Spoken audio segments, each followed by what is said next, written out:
Yo la guilde, j'espère que vous lootez bien et on est parti pour votre petite dose de news Diablo 4 de la semaine. Il est temps de débriefer ensemble les informations qui ont été récupérées, que ce soit sur Twitter, les interviews, les vidéos de Blizzard. Bref, il y a de quoi dire pour cette semaine, donc installez-vous bien, un petit café et on regarde ça ensemble. Pour ne pas manquer les prochaines news sur Diablo 4, n'oubliez pas de vous abonner et d'activer la cloche. Sur ce, c'est parti.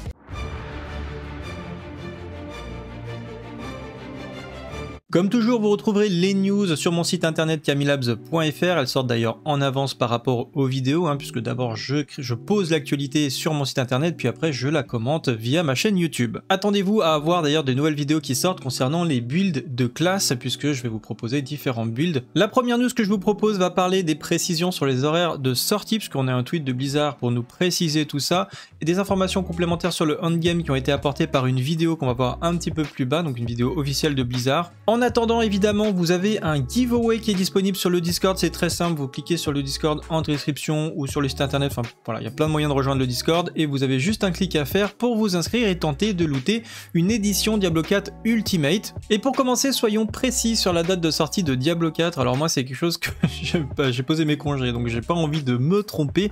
Donc Mike Ybarra, j'espère que je l'ai bien prononcé, eh bien a fait un tweet pour préciser exactement la sortie. Alors même avec son tweet, honnêtement, je doutais un petit peu de l'horaire de sortie, donc je vais vous expliquer pourquoi. Donc voilà son tweet. Oups, je me suis trompé, l'accès anticipé pour les précommandes de luxe et Ultimate aux États-Unis sera le jeudi 1er juin à 16h, le 2 juin à minuit en Europe et le 2 juin à 8h du matin en Asie. Le lancement officiel pour toutes les autres joueurs aura lieu le 5 juin à 16h aux États-Unis, le 6 juin à minuit en Europe et le 6 juin à 8h matin en Asie. Et c'est vrai que moi, 12 AM, je pensais que c'était midi en fait, donc je pensais que c'était 2 juin à midi, mais en fait quand on regarde un petit peu comment fonctionnent les horaires aux US, eh bien 12 AM, eh bien ça correspond chez nous à minuit, et après ça commence à 1 AM, etc. etc. Donc logiquement, effectivement, si le tweet de Mike est bon, parce qu'encore une fois, j'espère qu'ils vont pas le changer, mais voilà, 12 AM, ça correspond bien à minuit, donc on peut supposer que ça sera bien, en tout cas en France, pour ceux qui ont précommandé, le 2 juin à minuit ou minuit 1. Ensuite, la date de la prochaine interview, enfin le prochain live plutôt de Blizzard sera le 20 avril, et on devra en apprendre plus sur l'équilibrage et la personnalisation des classes. C'est vrai que ce sont des thèmes très importants, et ça m'étonnerait pas qu'ils reviennent également sur la vidéo qu'on verra un petit peu plus bas, puisqu'il y a eu quand même pas mal de backlash, et on en parle tout de suite d'ailleurs. Donc pourquoi les fans n'ont pas très bien réagi à la vidéo de présentation? Donc je vous l'ai mis en bas, c'est cette vidéo là, et on voit que sur la version anglaise, sur les autres versions et les autres langues d'ailleurs, notamment la version française, le ratio de dislike-like est beaucoup plus, on va dire, favorable. Mais là où il y a le plus de vues, évidemment, c'est sur la vidéo anglaise, et là ils ont pris très très cher puisqu'ils ont un ratio dislike plus important que le ratio de like, et principalement à cause d'une chose. Alors en fait c'est vrai et c'est faux.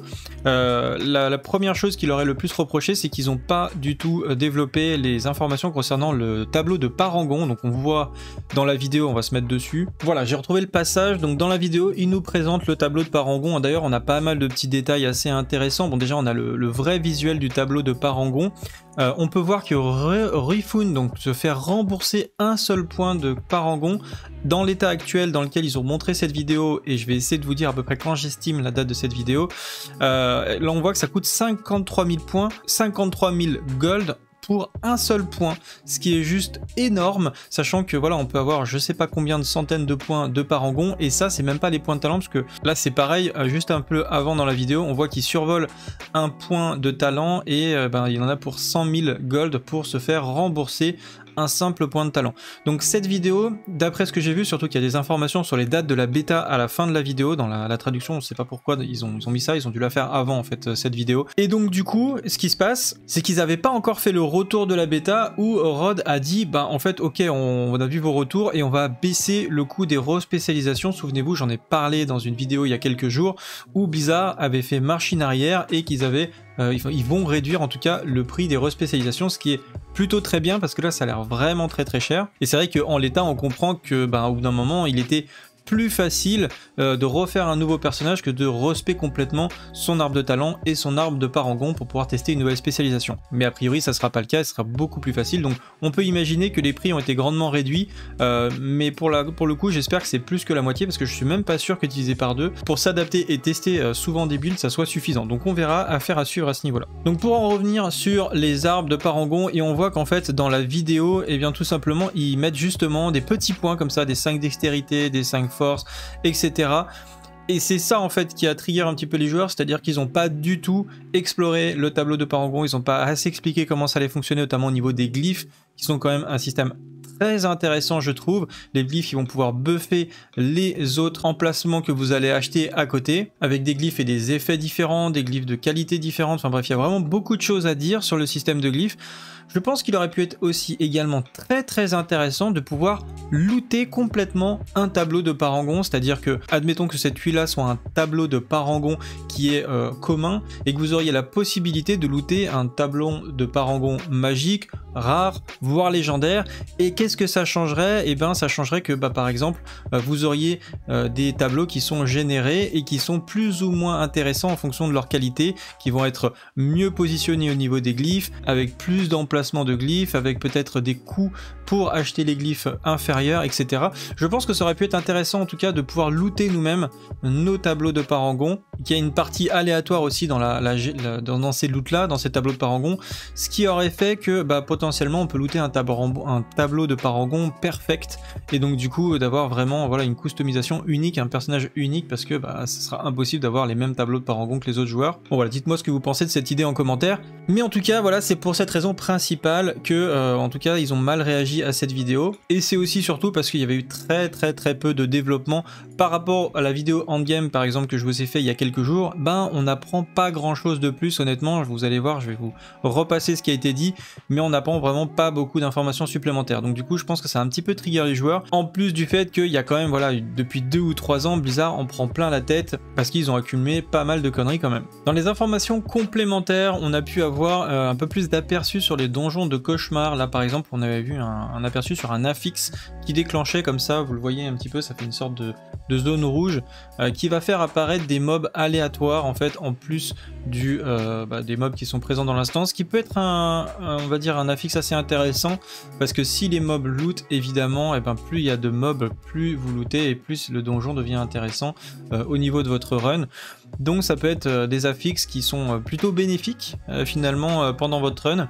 On n'a pas encore l'intégralité de tous les affixes qui existent, donc quand je les aurai évidemment je vous ferai un article dessus pour essayer de mieux comprendre quels sont les affixes difficiles, intéressants, et voilà quels sont les combos d'affixes qu'on va essayer d'avoir pour avoir des runs les plus efficaces possibles. Mais c'est à peu près tout sur les donjons, on n'a pas eu beaucoup plus d'informations au niveau des donjons de cauchemar. On a eu ce visuel également sur l'arbre des chuchotements, d'ailleurs moi je l'appelais arbre des chuchotements, mais a priori eux dans la traduction de la vidéo ils ont mis l'arbre des murmures, ce qui est effectivement un peu plus joli et moins chiant à prononcer que chuchotement.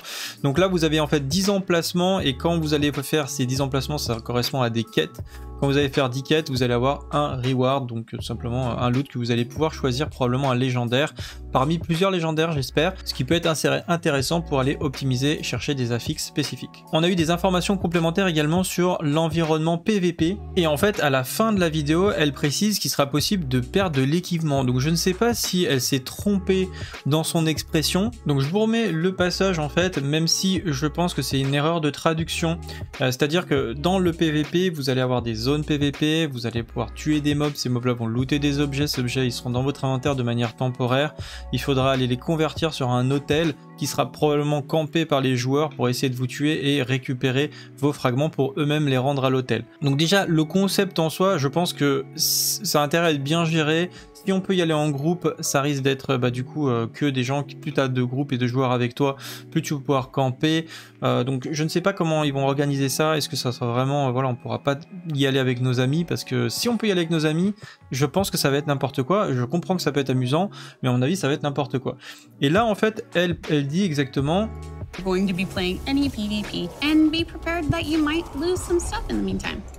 Ça peut sous-entendre qu'on peut perdre de l'équipement, mais en fait, je pense qu'elle voulait dire qu'on peut perdre les fragments qu'on loot sur les monstres. En fait, je pense pas qu'on va perdre de l'équipement réellement, parce que je pense que sinon, personne voudra faire du PvP, ou alors vous allez mettre du stuff pourri pour faire du PvP, sauf si vous êtes sûr de jamais vous faire tuer. Et également d'autres informations qu'on aurait pu voir sur le PvP, comme quoi il était possible de s'équiper de manière optimisée en PvE, en faisant que du PvP, c'est-à-dire que normalement le PvP il avait annoncé que ce serait que du cosmétique, mais j'ai vu dans certaines vidéos que a priori il serait possible pour ceux qui veulent faire que du PvP, il serait possible de s'équiper en PvP. Donc encore une fois, bon très bien, mais si ça a un impact sur le PvE, je trouve que ça peut potentiellement poser problème sur du win trade, des mecs qui vont faire exprès de se faire tuer pour aller augmenter leur équipement d'une manière ou d'une autre.